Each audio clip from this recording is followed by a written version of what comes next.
ते वंदे मातरम म्हणतात आहे तर त्यांचं आम्ही स्वागतच करतो, धन्यवाद करतो. त्यांचे जे पूर्वज होते RSS पहिलेचे, त्यांनी वंदे मातरमचा विरोध केलेला आहे.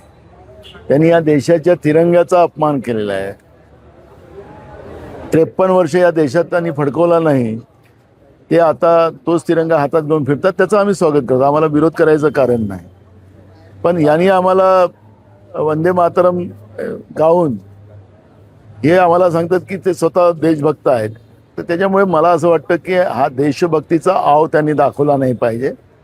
हा आपल्या प्रत्येक देशवासियांना वंदे मातरम म्हणणं हे अनिवार्य आहे. आपण सगळ्यांनीच म्हटलं पाहिजे. आणि राहिलं BPPच्या कार्यकर्त्यांच्या माध्यमातून ज्या पद्धतीनं काल NUCच्या मुलीवर अत्याचार करण्याचं काम झालं, त्यांचे केस ओढण्यात आले, कपडे फाडण्यात आले, हे खऱ्या अर्थानं एक किती खालच्या लेवलवर भाजप गेलं.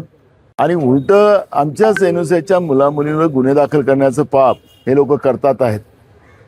पोलीस सत्तेमध्ये बसलेल्या लोकांच्या दबावाखाली हे सगळं आमच्या लोकांवर गुन्हे दाखल करताय, हे दुर्भाग्य आहे. कारण की मुलामुलींचं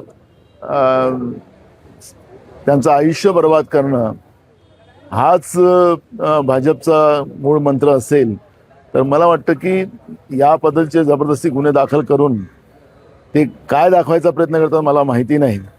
पण मला असं वाटतं की जितका मुलांवर आणि मुलींवर अत्याचार करण्याचं आणि खोटे गुन्हे दाखल करण्याचा प्रयत्न हे लोक करतील, जसं जंतर मंतरवर ज्या घटना झाल्यात आणि त्यात JNGच्या दबावाच्या नंतर देशभरामध्ये त्यांच्यावर गुन्हे दाखल करू नका अशा पद्धतीचं केंद्र सरकारला सांगावं लागलं, तर उद्याच्या काळात महाराष्ट्रातील जंतर मंतरपेक्षाही मोठं वादळ या JNGचं झालं तर त्याचे सगळे परिणाम फडणवीस सरकारला पण भोगावं लागेल. आणि म्हणून असे खोटे गुन्हे दाखल त्यांनी करू नये एवढाच माझा त्यांना सल्ला.